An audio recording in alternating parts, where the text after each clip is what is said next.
Welcome to Unleashed at Work and Home, the show dedicated to helping veterinarians, vet techs, dog trainers, shelter and rescue workers, pet sitters, and all the other animal crazy pet professionals manage their stress and find more joy.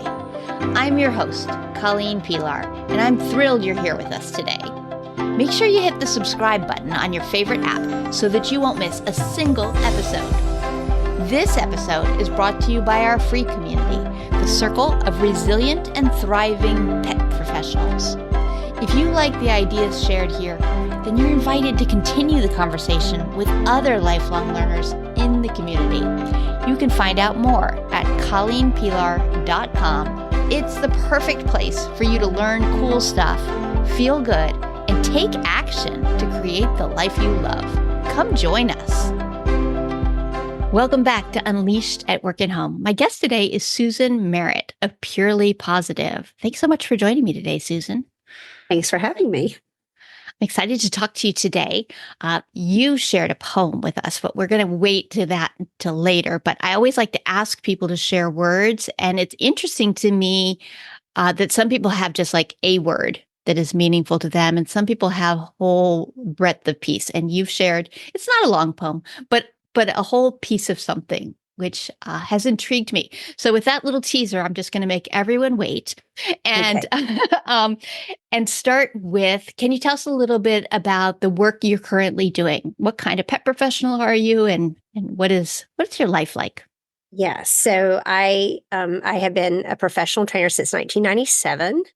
I have 4 other women on my team, and we offer everything from puppy group classes to specialized programs for separation anxiety, leash reactivity, resource guarding, and other things. So we try to cover everything if we can. So, Do you have a favorite challenge? leash reactivity is my jam. I think I do that every day. Yeah. I always liked that one the best. I never leaned into separation anxiety. It was not my gift. Right. I have a world of respect for Milena DeMartini Price. She's such a fantastic teacher and mentor. And that is very challenging work. So really gratifying when everything is going well or improves for sure. Yeah. And I'll just take a little side note here that we do have an episode with Milena. So if anyone wants to listen to that, I don't remember the number, but I will link to it in the show notes. But if they want to hear from her directly about that, they certainly can. But you have been doing this since 1997, which is a while now. That's a while now. Yeah, a little wizened. Yeah. Wizened. I love it. Okay, so what's something that you now know that you in 1997 could never have imagined about yourself and this work? That I would become this confident and forthright and clear speaking to clients about their dog and how we should proceed with training. I am in awe of women in their 20s or my daughter who is 15 about how clear and forthright, because I think I'm 55. I think I was raised to be, well behaved and not take up space. Mm-hmm. My mother's certainly like that. So it's taken a long time. Yeah. I still have imposter syndrome for sure. And I still doubt myself. And, I think when you work with behavioral issues, it's not a straight trajectory upwards, and it can be a lot of back and forth and up and down before there's improvement. So I think if you have any self-esteem issues, this will fire it up.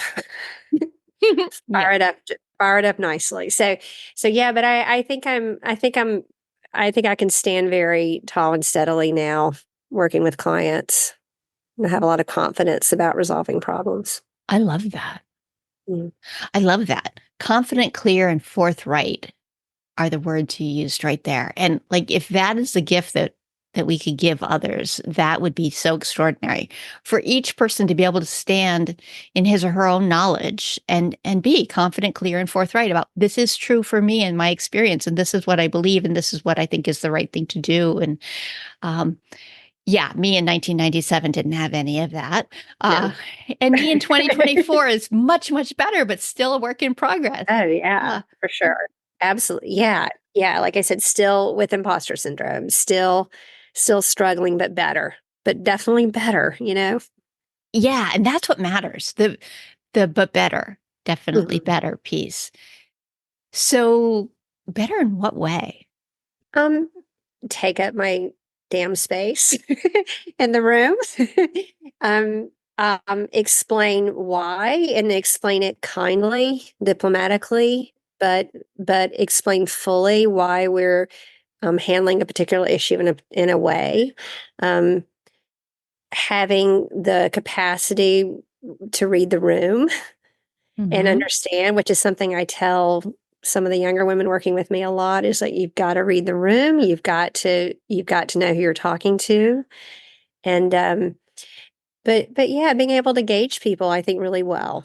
Being able to understand where they're coming from, knowing how to use humor, um, analogies, experiences to bring them on board, which Yeah. is the job, is bringing the people on board.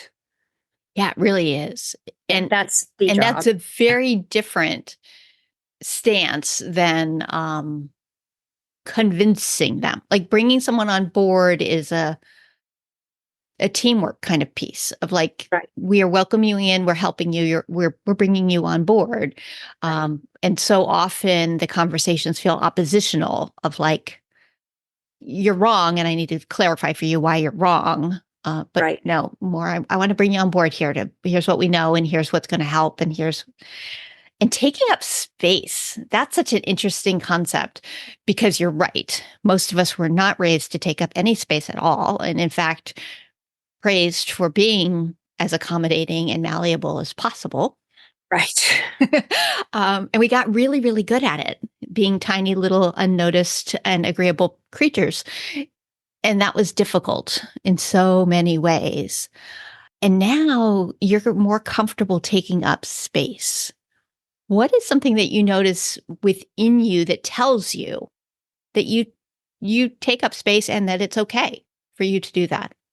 The conversations I have with myself, my self-talk, Mm, and what isn't there, you what know, isn't there? um, thoughts about doubt or insecurity or worry or stress. I don't know how to deal with this. Or this morning I had, which is a little different issue, but since we're having a conversation, I arrived at someone's home at 9 a.m. and they had four very large political signs in their front yard that do not align with my value system at all. Mm-hmm.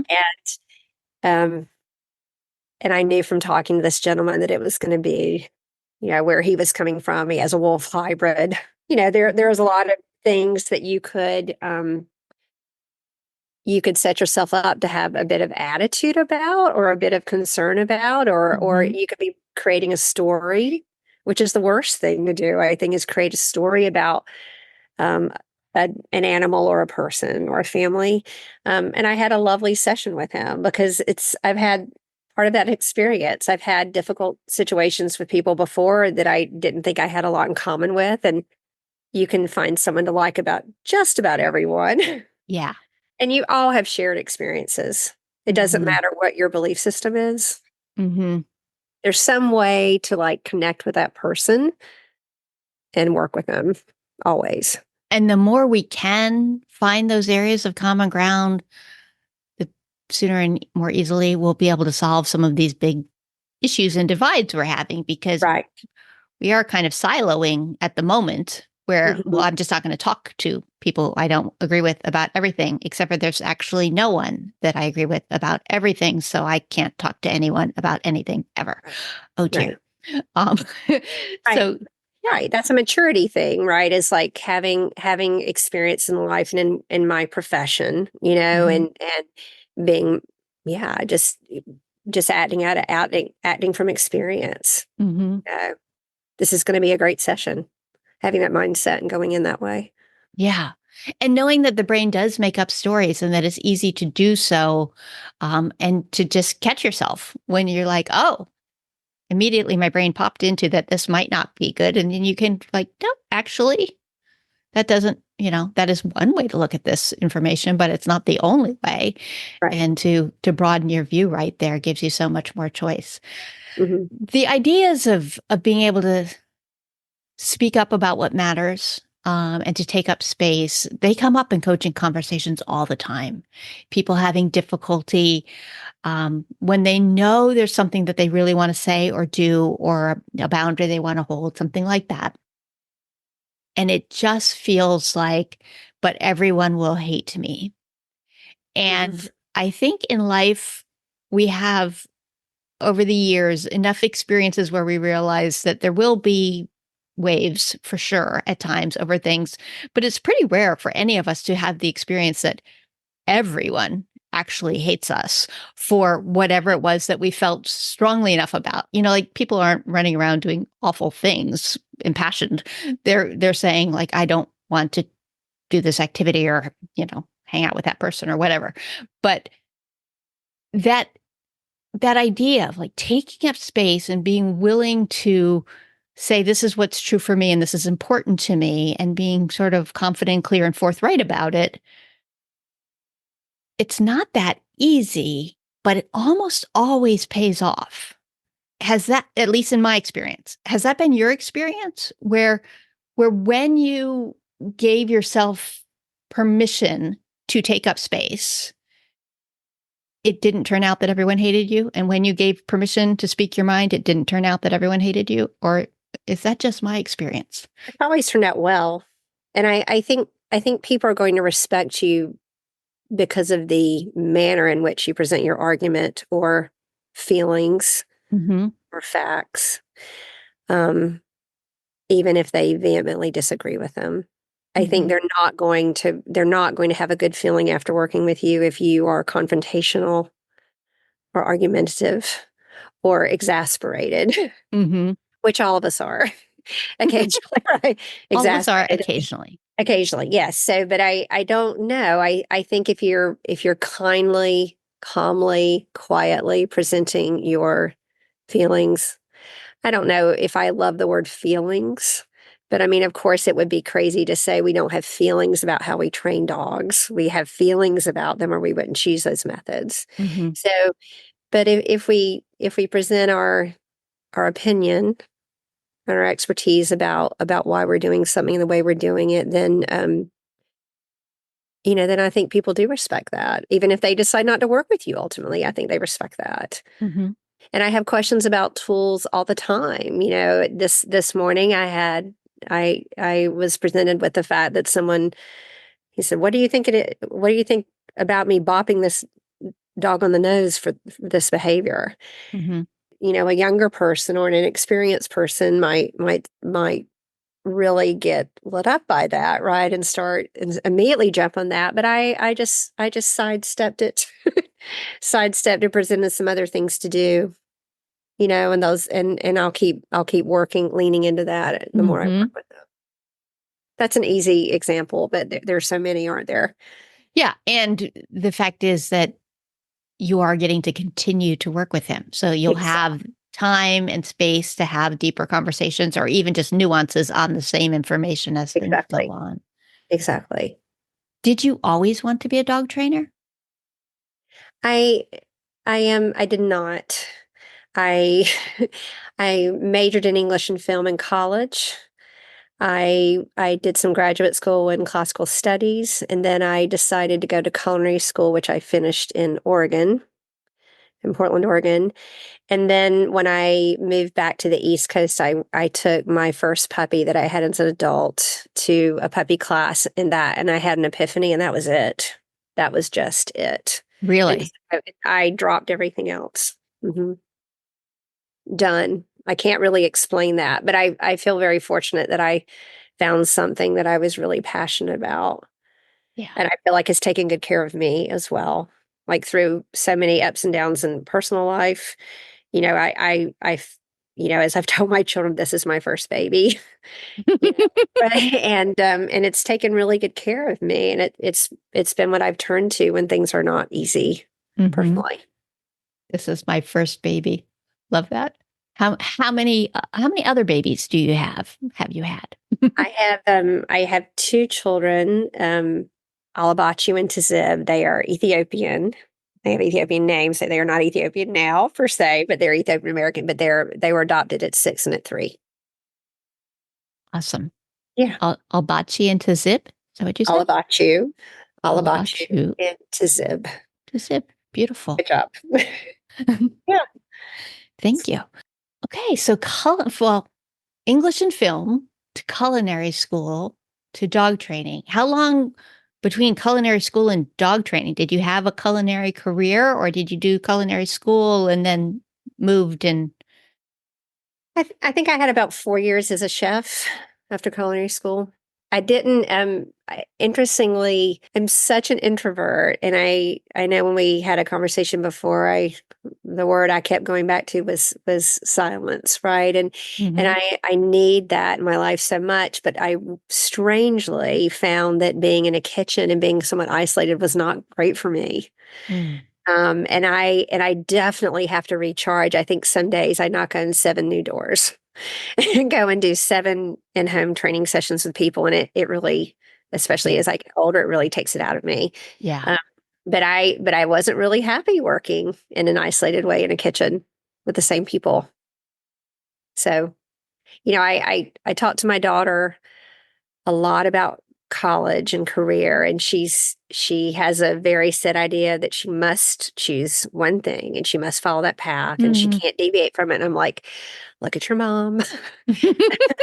But all these things I've done, and you're going to end up in the right place, and all of it's going to add to your life. Yeah, it really does. And it's so interesting. I mean, because I almost always ask people a little bit about their trajectory. Mhm. And I mean, realistically, when they're doing career counseling in elementary school, nobody's offering dog trainer as an option, which I absolutely would have said yes to had they said, would you like to be a dog trainer?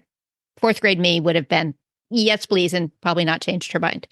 But the idea that you choose a career and you stay there just really isn't true. But it is how we talk to kids and how we teach them about the world. And it's fascinating. All of these people I've gotten to talk to on the podcast, just incredible backgrounds. There have been other people with culinary school and Mm. people who've done finance things and people who've done pottery well enough that it's in museums. And then, like crazy, like how Mhm. do these things relate? And yet they do all relate and they do all connect back and they bring different gifts. So what's a gift that your time in food, the food world, food prep and culinary stuff gave you that serves you as a dog trainer? Discipline and consistency. Discipline and consistent. If you're going to run a business for a long time, then you have to have consistent performance. You have to take care of your customers. I could absolutely do a much better job. I'm sitting here ticking off to-do list of things that I need to do better about that, but there needs to be a kind of a baseline consistency taking care of people, and definitely discipline. There's nothing quite like going to culinary school at 5 o'clock in the morning on a snowy day and Mhm. standing, in full uniform in front of an Austrian chef and hoping desperately that he will not choose you to make consomme in front of the entire class. Like, desperately hoping you will not get pulled out of the lineup to do that in front of a large group. So yeah, but just discipline, preparation.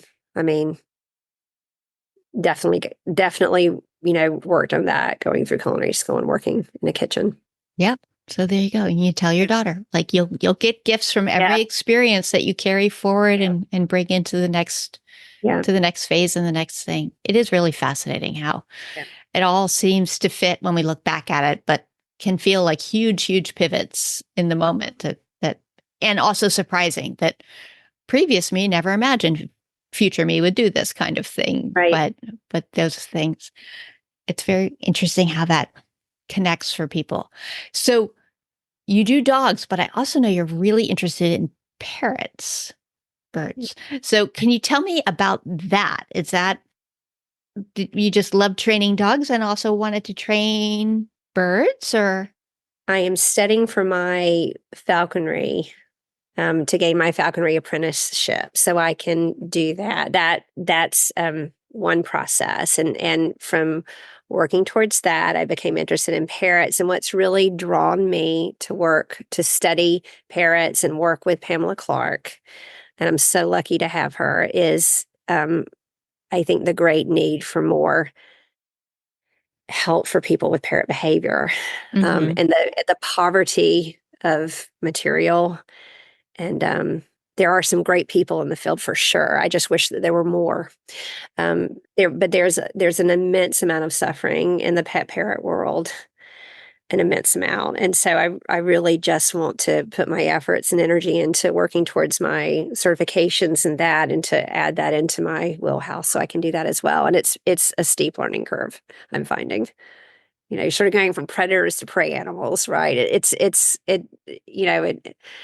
can't pet them below their neck because it makes them hormonal. I mean, can you imagine telling someone with a dog, well, you can't pet him below the neck because it'll make him hormonal. So it's just a whole new Fellini-esque world, and Yeah. it's wild, but I'm really enjoying it and it's really challenging. I know nothing about birds beyond being able to go, that's a bird. So now I'm so interested on the two levels. I want to come back to the parrots, but first tell me, what does it mean to be certified in falconry? Like, what's involved in that? So you in every state, I'm probably stating this completely incorrectly, but I'm going to do my best. In South Carolina, you study for a falconry apprenticeship, and you take an exam through the Department of Natural Resources. And if you pass that, then you can find a sponsor, and then you're going to work for them with them rather for 2 to 3 years, including going out and capturing a hawk to work with. The whole process takes people 3 to 7 years. Wow. So that was my entree into this world. And What do we do with a falcon when we have one? we hunt them. We hunt with them. For what purpose? Just for like to be able to, or is it to control specific populations, or like I truly know For nothing. sport, for For sport. sport. Okay. But of course it's, that's been around for thousands of years, and people, use falcons and hawks to sustain themselves. Yeah. Yeah, like like in Mongolia, across the world, you can look at medieval tapestries and see Hmm. people. Yeah. So it's a UNESCO, protected activity. So not protected, but it's acknowledged. Yeah. So it's really interesting, and I'm being very inarticulate about it, but You're being quite articulate. You're that is how I became interested. And I think you have to pay attention to these little things in the back of your brain sometimes but they're like a small bell ringing at you that maybe that's the direction you should take. And so that's Mhm. what happened with me. And so, And did you have pet birds at the time that you became interested in falcon? Like, did the you have reverse. birds in your home and then no? So you're just driving around doing dog training appointments, going, "Wow, check out those amazing birds in the sky. I'm interested in falconry." You're not wrong. No, Okay, cool.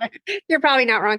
No, and yeah, and I think, and last year too, I did the Unchase instructor's course with Alexis in Australia. And so that's been really interesting. Things have kind of evolved together, where I became interested in falconry, and then I became interested in parrot behavior, which is just so fascinating. And then I also at the same time was taking the Unchase certification with her, which is about dealing with predatory behavior with dogs chasing wildlife, chasing cats in their own house, pocket pets, as Alexis would say, hamsters, gerbils, guinea pigs, pet birds, budgies, Hmm. parakeets.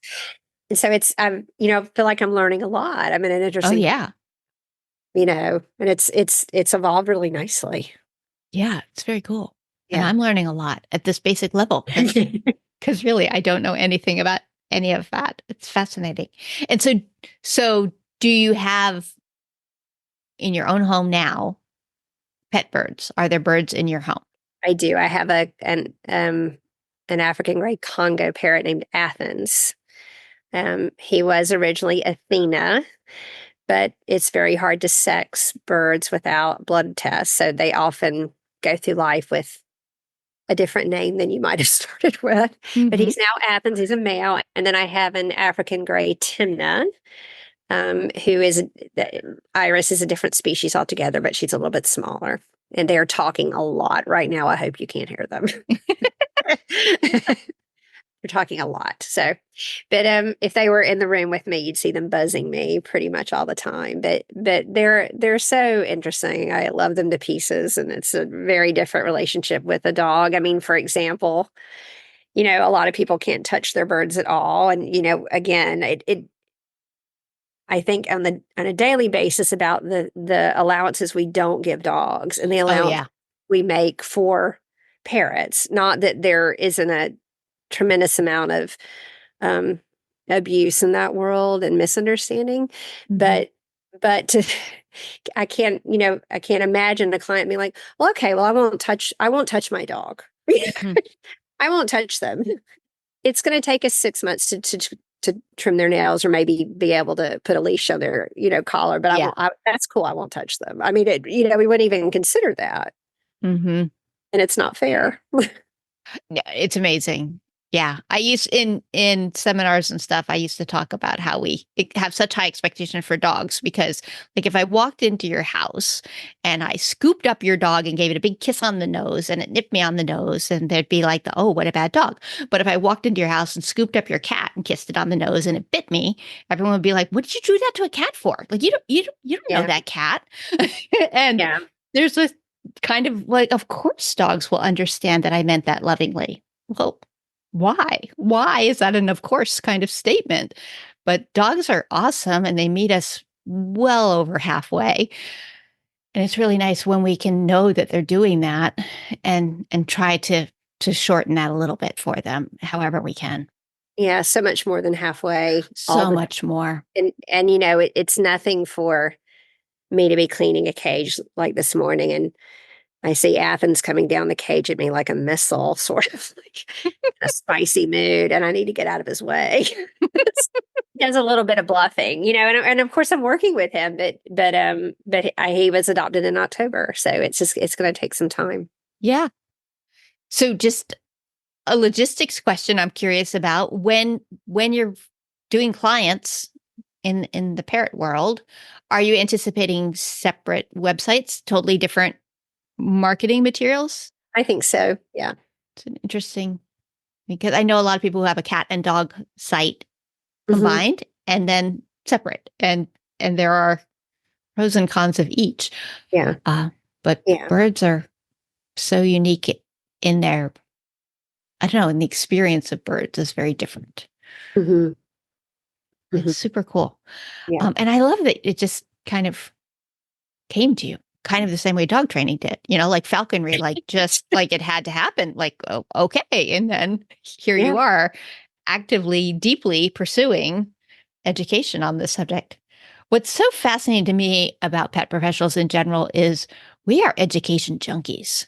Like we love to learn. It's so rare for me to talk to someone and not hear about the course that they're taking, this thing that's lighting up their brain because we just have such curiosity about life in the world and particularly the animals in our world, but just curiosity in general.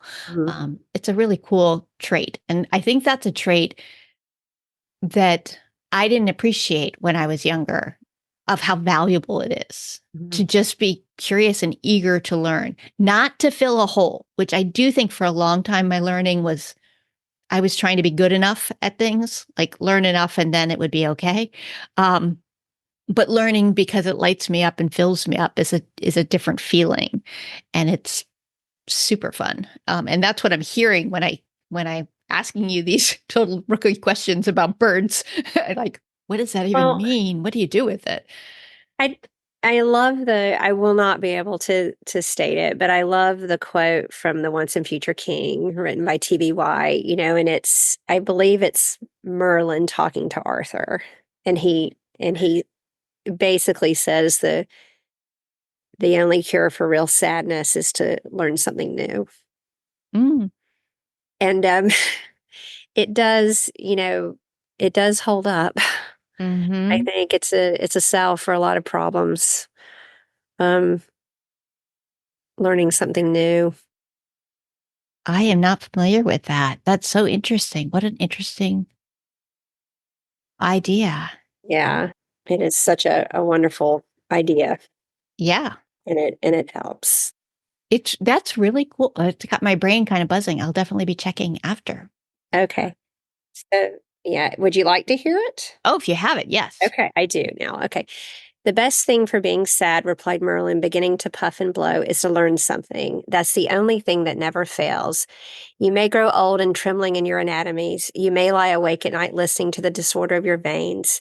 You may miss your only love. You may see the world about you devastated by evil lunatics, or know your honor trampled in the sewers of baser minds. There is only one thing for it then to learn. Learn why the world wags and what wags it. That's the only thing which the mind can never exhaust, never alienate, never be tortured by, never fear or distress, and never dream of regretting. When did when did that come into your life? When did you encounter the once and future king in this particular concept and quote? Oh, I think middle school, probably. Interesting. Yeah. That's so interesting.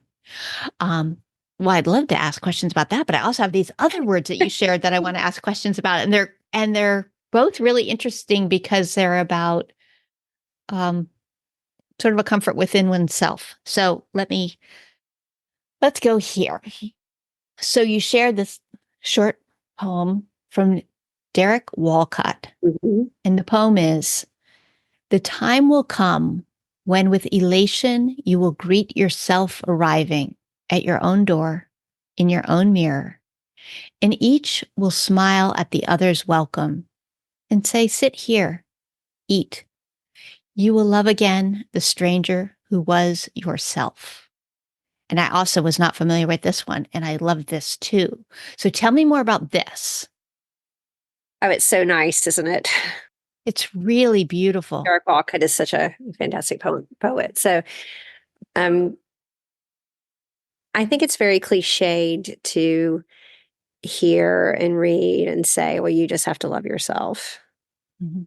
And I think I've come, and that's kind of, taking up space, right? Like, Mhm. you're allowed to take up space in a Mhm. room. Yeah.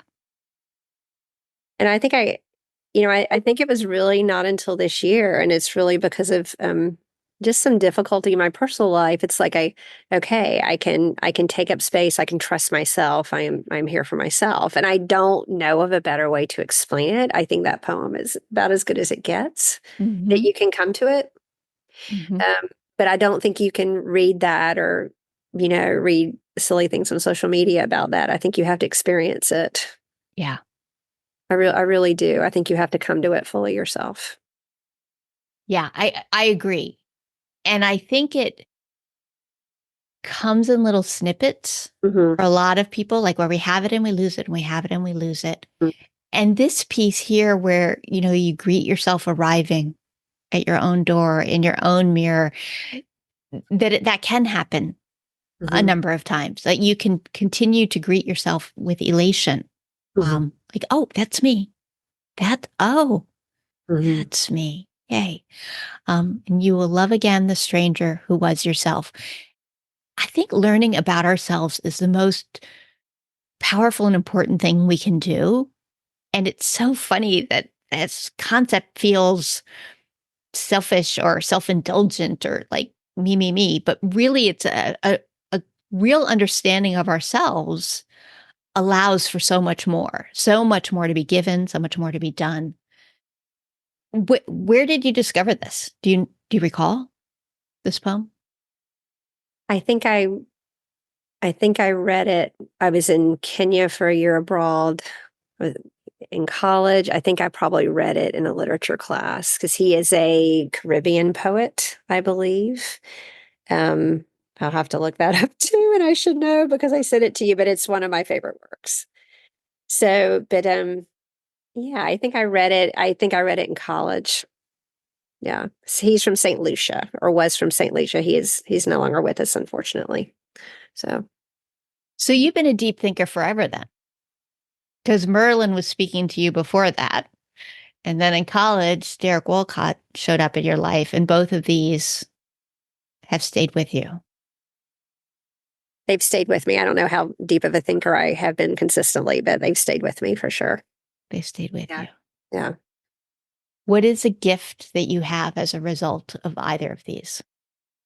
I think when you know yourself and can sit with yourself, appreciate and love yourself, then I think it gives you a lot more space for other people because you're no longer battling Yeah. your insecurities and your just the endless gyrations and loops our brains go in all the time. Mhm.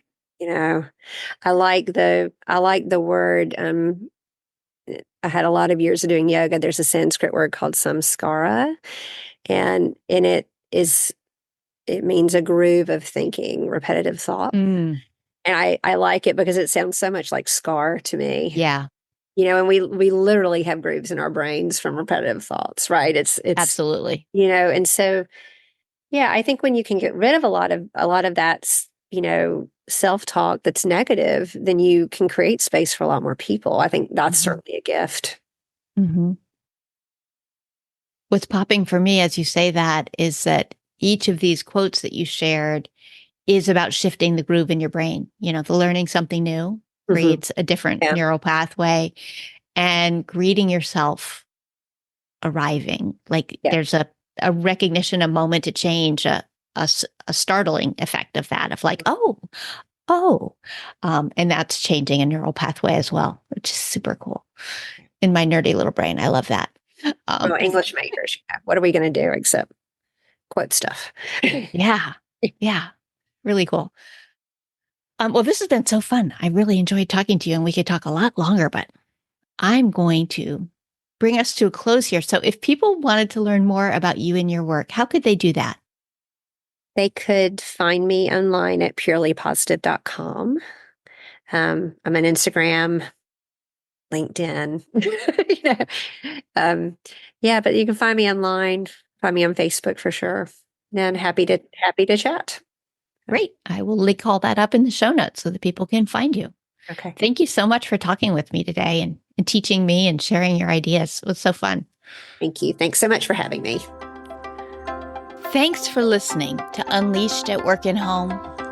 I invite you to come learn more at colleenpilar.com, where you can be steady, be strong, and be long.